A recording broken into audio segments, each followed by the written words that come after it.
Have you ever noticed? The smartest people around you often prefer to be alone. They don't get lost in crowds, they don't stand out at big social events. In fact, they often seem to retreat into their own world. Is this a lack of social skills, or is it an inherent curse of intelligence?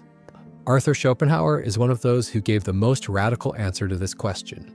He thought that intelligence was actually a burden, not an advantage, because according to him, the more you know, the more lonely you become. According to Schopenhauer, society lives in a great illusion. People take refuge in social events, small conversations, and daily banalities to escape from the harsh realities of life. But intelligent people cannot ignore this illusion. They withdraw from society as they realize the truth. Social relationships become increasingly superficial, conversations boring and repetitive. And at some point, loneliness becomes a necessity, not a choice. But is this really an inevitable fate? Does intelligence require solitude? Or was Schopenhauer wrong? Today, we examine the relationship between intelligence and loneliness from a philosophical and psychological perspective.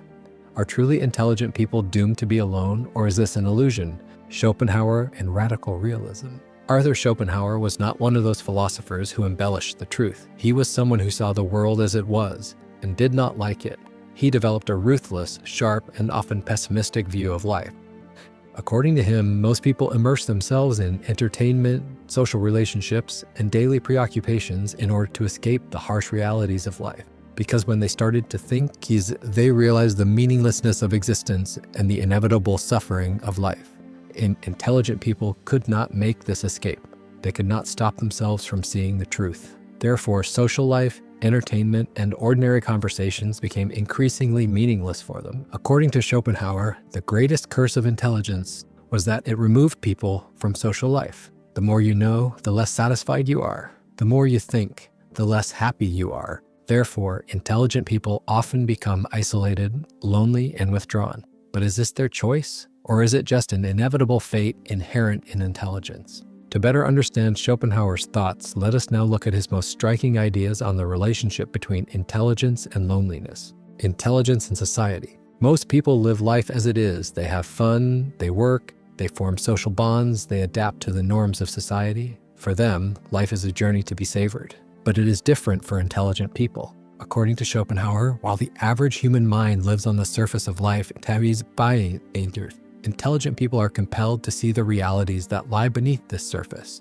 And this difference inevitably makes them lonely. People enjoy small talk, but for an intelligent person, such conversations are superficial and boring. Society values status, wealth, and success.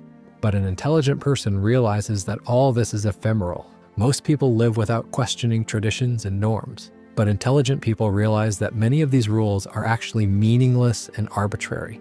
This realization cuts them off from the rest of society. They are perceived as too serious, too deep thinkers, or misfits in every environment they go to, because they see things that other people can't or don't want to notice. And that is precisely why. The more you know, the lonelier you become. But is this loneliness a curse or a natural consequence of intelligence? Can an intelligent individual live in harmony with society, or will he always remain an outsider?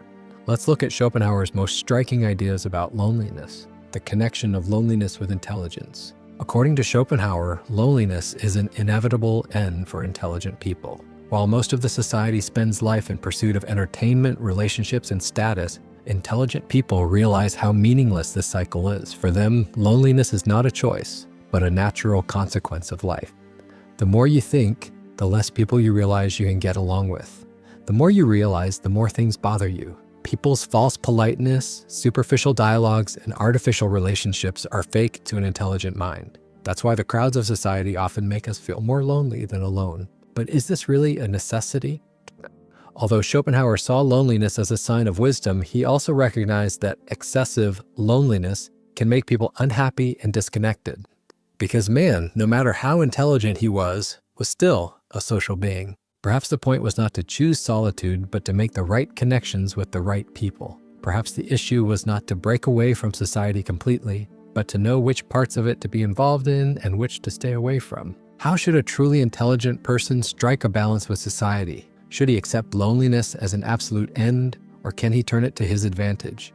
To better understand Schopenhauer's thoughts on loneliness and intelligence, let us now examine why social life is so exhausting for intelligent people. For intelligent people, social life is often not an energizing experience, but rather a tiring and consuming one.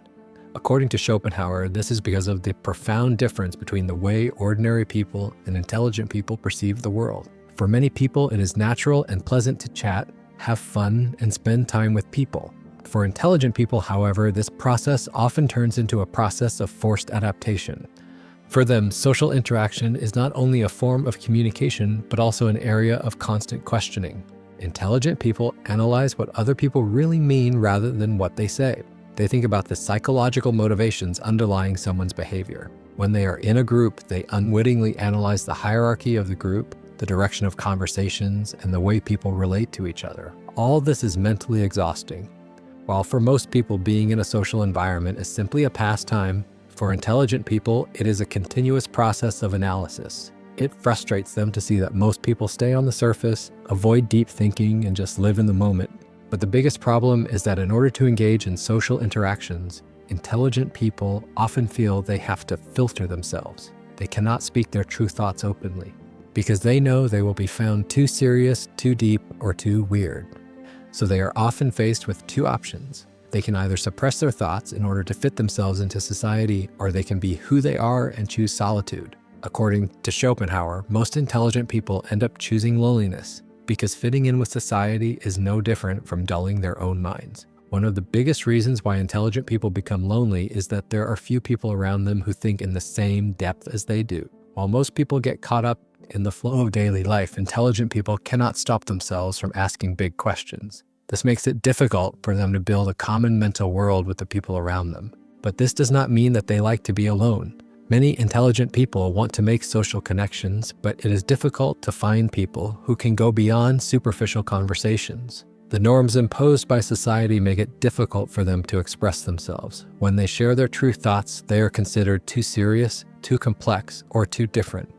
At this point, intelligent people have to choose one of two paths. Either they filter themselves to blend in with society and become part of ordinary conversations, or they remain as they are and embrace loneliness. But perhaps there is a third way. Solitude may not be a necessity, but a conscious choice. Is it possible to make meaningful connections without being involved in every aspect of society? Is it possible to leave superficial relationships and create a circle of people with whom you can share deep thoughts? While Schopenhauer praises solitude, one should not ignore its dangers. Being alone brings isolation as well as freedom. Avoiding the absurdities of society is a choice, but complete detachment can lead to a completely different predicament. But is it really possible to find balance? Was Schopenhauer right when he said that solitude is a sign of wisdom? Or was he ignoring human nature? Before seeking the answer to this question, let us examine how this philosophy resonates in the modern world. Is Schopenhauer's philosophy valid in the modern world? In Schopenhauer's time, solitude was a chosen lifestyle. A philosopher could deepen his thoughts by moving away from society and analyze the world by burying himself in books. But today, is this possible? In today's world, everything is connected. Social media, instant notifications, the endless cycle of communication. Even being alone is no longer truly lonely. Even when we are offline, we know that we are in the midst of discussions, events, and ideas going on in some corner of the world. In a world where Schopenhauer saw solitude as wisdom, what effect does today's information overload have? Is loneliness now a choice, or is it a condition that cannot be avoided? One of the biggest challenges for intelligent people in the modern age is that superficial communication is more common than ever. On social media, deep thoughts are replaced by fast-consuming content. As people seek instant gratification, there is less and less interest in philosophical or psychological depth. On the other hand, modern technology makes it easier than ever to connect with like-minded people. Whereas in the past, intelligent people might have felt lonely in their own neighborhood, today it is possible to meet someone on the other side of the world in the same world of thought. How does this affect Schopenhauer's philosophy of solitude? If loneliness is indeed the natural tendency of intelligent people, then how will they manage this loneliness in the modern age? Is Schopenhauer's philosophy still relevant today?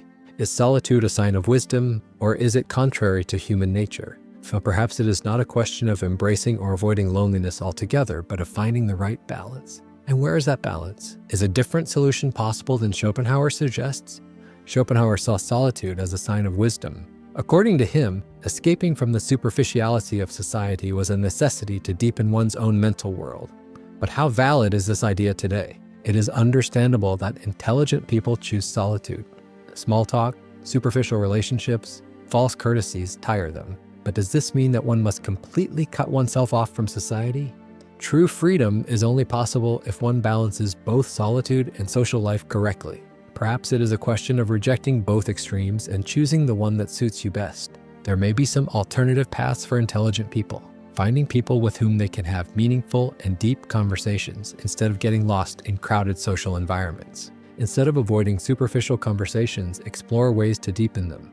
Instead of avoiding the pseudo-relationships that society offers, make few but truly valuable connections. Perhaps this is where Schopenhauer was wrong. Solitude can be a tool, but it is not the only solution. One can think deeply without having to be alone, and one can find an authentic way without being involved in society. What do you think about loneliness? Was Schopenhauer right, or is loneliness a curse? If this video has given you a new perspective, don't forget to like and subscribe to the channel.